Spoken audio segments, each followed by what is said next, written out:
네, 여러분 주말 잘 보내셨습니까? 시장을 여는 아침 글로벌 식스 이혜림입니다. 트럼프 미국 대통령이 상호 관세를 발표하고 시장을 혼란에 빠뜨린 지 이제 4주차 접어들었습니다.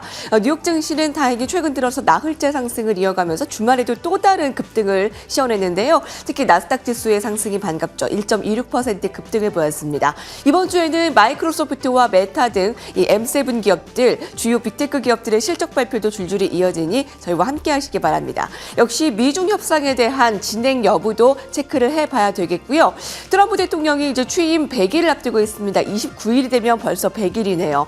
지금 역대 최저의 지지율을 나타내고 있다라는 트럼프 미국 대통령 여론조사의 결과도 좋지 못합니다. 지금 월가의 분위기도 잠시 후에 전해드리도록 하겠습니다. 마켓맨부터 출발합니다.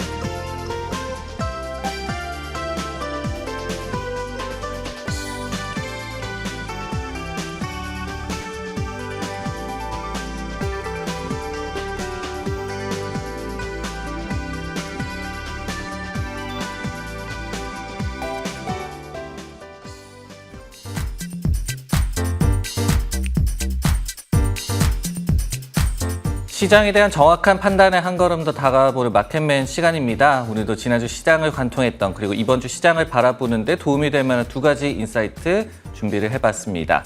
첫 번째 헤드라인부터 한번 확인을 해보도록 하겠습니다. 골드만삭스의 보고서 내용을 좀 살펴볼 텐데요. 외국인들이 미국 주식을 630억 달러 어치나 매도하고 있다. 어떤 의미가 있는지 살펴보도록 하겠습니다. 골드만삭스에 따르면요. 지난 3월 초부터 외국인 투자자들의 미국 주식 매도세가 630억 달러에 달했다라고 합니다. 그러면서 3월 달과 4월 달 이렇게 합산으로 얘기를 하면 될 것 같고요. 그러면서 또 2달 연속으로 이탈하는 모습. 지난해 6월부터의 추세를 봤을 때도 거의 이제 순매수세가 많았고 매도가 굉장히 드문 상황이었는데 처음 2달 연속 이탈이 나왔다라고 해석을 해볼 수가 있을 것 같습니다. 지역별로 좀 살펴봤더니요. 유럽계 자금의 이탈이 좀 두드러졌다고 합니다. 반면에 다른 지역 투자자들의 미국 주식 매수는 그대로 이어지는 그런 추세가 나타나기도 했습니다. 골드만삭스는요. 올 초만 하더라도 미국 주식의 이 외국인 비중이 18%에 달했다라고 얘기를 했습니다. 그러면서 지금과 같은 이탈 현상은 심각한 밸류에이션 축소 리스크다라고 진단을 하고 있습니다. 과거를 좀 살펴보면요. 지난 1980년 이후에 10차례의 이런 연속적인 미국 주식에 대한 외국인들의 매도세가 나왔는데요. 단 1987년과 1990년 그리고 2022년 외에 나머지 7차례는 그럼에도 불구하고 미국 주식의 상승세가 나타났다는 점이 또 특징으로 꼽아볼 수 있을 것 같습니다. 외국인들이 미국 주식에서 좀 탈출하고 있는 것일까요? 어떤 의미가 있는지 좀 더 생각을 해볼 텐데요. 급격한 이런 외국인 이탈, 그러면은 최근에 시장 반등을 어떻게 설명을 할 수가 있을까? 이 부분에 대해서 좀 더 생각을 해보도록 하겠습니다. 외국인 외에 미국 주식을 그러면은 누가 팔아왔을까를 좀 생각을 먼저 해봤는데요. 주범은 기관 투자자라고 생각을 해볼 수가 있을 것 같습니다. 지난 4월 2일부터 4월 10일 동안의 기간 중에 기관 투자자들이 195.2억 달러를 미국 주식을 매도한 것이 확인이 되고 있고요. 그리고 이제 가장 최근에 뱅크 오브 아메리카의 펀드 매니저 조사에서도 미국 주식 비중이 넷으로 36% 축소가 됐습니다. 그러면서 지난 2023년 5월 이후에 가장 좋지 않은 기관 투자자들의 미국 주식에 대한 이 심리를 확인을 해볼 수가 있었습니다.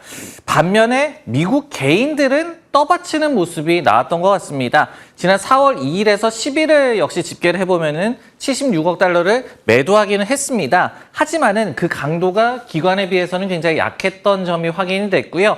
여기에 대해서 4월 3일부터 8일, 그러니까 시장이 좀 흘러내렸을 때는 오히려 88억 달러를 매수를 하면서 이렇게 낮은 가격대에서 주워 담는 그런 모습들이 나와줬습니다.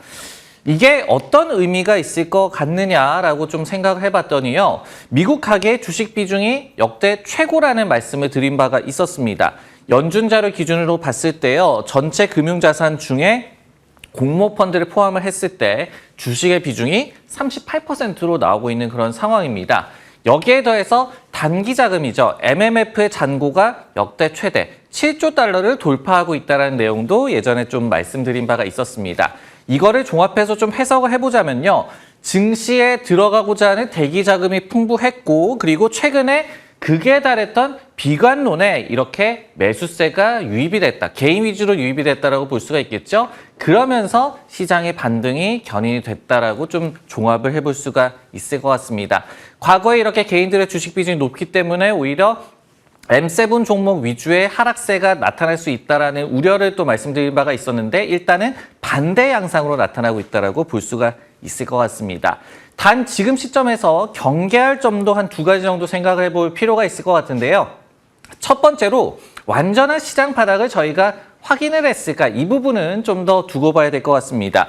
비관론이 극치에 달하고 그리고 그 이후에 반등의 전 단계로 이제 불려지는 것이 이 백기투항, 캐피츄레이션이라고 얘기를 하는데 이 단계라고 얘기들을 많이 하는데요. 근데 백기투항 수준은 아직까지 오지 않았다라는 분석도 요즘에 많이 나오고 있습니다. 예를 들어서 이 반다 리서치 같은 기관에서는요. 최근에 들어오고 있는 그 매수세의 범위, 그러니까 시장 전체에서 어디 이 섹터에 편중되지 않고 광범위하게 매수세가 이루어지는가까지 좀 분석을 하고 있는데 한 4분의 3밖에 백기투항 단계가 오지 않았다라고 좀 경고를 하고 있는 그런 상황입니다.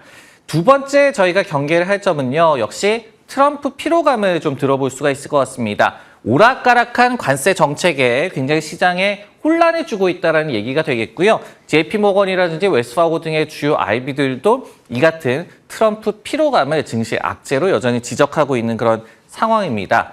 여기에 더해서 시장 상황에 따라서 정책 이슈를 입맛대로 해석할 가능성, 그러니까 지금 주식이 많이 내려왔으니까 똑같이 좋지 않은 그런 정책 이슈가 나오다고 하더라도 이 잘 보지 못하고 긍정적으로 해석할 가능성, 이렇게 이슈를 바로 보지 못할 가능성까지 염두를 하면서 아직까지는 경계감을 가지면서 시장에 대응하는 것이 중요한 시점인 것 같습니다.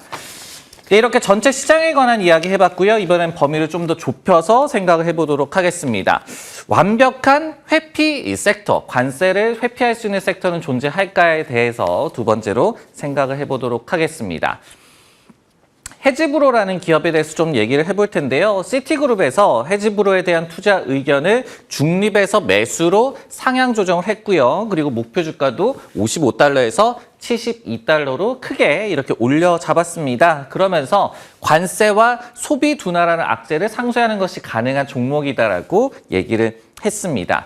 헤지브로가 최근에 이제 호실적을 발표를 했고요. 연 가이던스도 유지를 했습니다. 지금 보시듯이 매출과 주당 순이익 모두 이 예상치를 50% 정도씩 비트하는 그런 좋은 결과가 나왔다라고 볼 수가 있겠고요. 그러면서 시티가 이번 실적 발표를 두고 관세 발표 이후에 가장 큰 긍정적인 서프라이즈다라고 또 평가를 내리기도 했습니다. 앞으로 이 헤지브로라는 기업에 대해서는요, 이 관세 헤드라인이 하방보다는 상방 요인이 될 것이다라는 또 분석도 있었고요. 자회사인 이 게임이죠. 위저드 오브 더 코스트, WOTC라고 얘기를 하는데 이것과 관련한 사업도 호평을 제시를 한 시티그룹의 보고서였습니다. 최근에 주가가 좀 많이 반등을 하기는 했지만요. 지난 실적 발표 이후에 10% 이상 헤지브로의 주가가 역시 하락한 상황입니다. 그러다 보니까 매력적인 진입 구간에 아직까지 놓여 있다라는 얘기도 덧붙이고 있었습니다. 네, 이렇게 헤지브로라는 기업에 대한 보고서에서 올 수 있는 힌트를 생각을 해보도록 하겠습니다. 관세 대응 방안 여기서 어떻게 좀 생각을 해볼 수 있을지 지금부터 풀어가 보도록 하겠습니다. 역시 이제 관세 피해가 최대로 예상되는 섹터 또는 이제 기업을 생각을 해보면요. 해외에서 생산을 많이 하는 기업이다라고 볼 수가 있겠습니다. 그런데 여기에 더해서요. 이렇게 보복 관세가 이어지고 또 무역 전쟁까지 이어진다라고 하면은 해외 매출 비중도 이제 중요하게 여겨지는 그런 상황입니다. 그런 의미에서 S&P 500 기업들의 매출 비중을 국내와 해외로 나눠봤을 때 한 6대 4 정도로, 그러니까 해외 매출 비중도 적지 않기 때문에 전체 기업들에 대한 이제 실적 피해 우려도 우려가 됐던 그런 상황이다라고 정리를 해볼 수가 있을 것 같습니다. 그러면 이제 관세에 좀 회피하는 방법이 어떤 것이 있을까? 가장 유력한 방법은 역시 국내 사업 위주의 섹터에 또 집중을 해보는 것이, 그러니까 이들 섹터로 잠시 피해가는 것도 방법이 될 수가 있겠죠. 유틸리티 섹터가요, 국내 매출 비중이 가장 높습니다. 98%고요. 그리고 부동산이 83%, 금융이 71% 이렇게 국내 매출 비중이 높은 섹터들 한번 정리를 해볼 수가 있을 것 같습니다.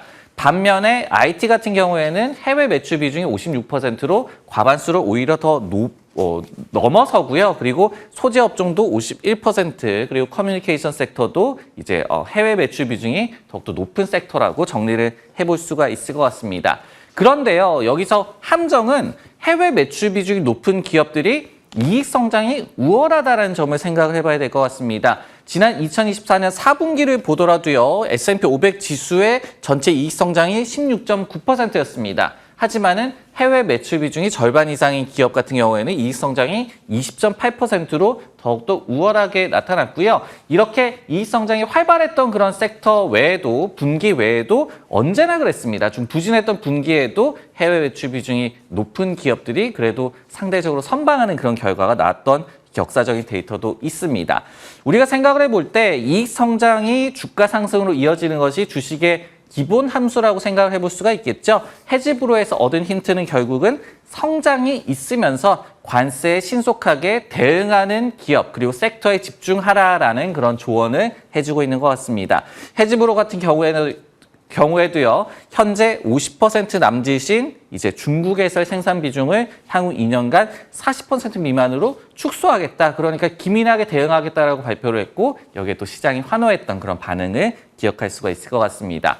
애플도 뭐 마찬가지가 되겠죠. 아이폰의 중국 생산을 내년 말까지 인도로 이제 전환하겠다라고 발표를 했는데, 결국은 이 같은 성장이 있으면서 관세에 미리 대응하고 또 신속한 대응을 하고 있는 기업들이 최근에 또 반등을 하고 있고, 앞으로도 관세 회피에 효과적일 수가 있겠다라고 정리를 해볼 수가 있을 것 같습니다. 마켓맨 오늘 준비한 내용이 여기까지고요. 저는 다음 시간에 다시 돌아오겠습니다.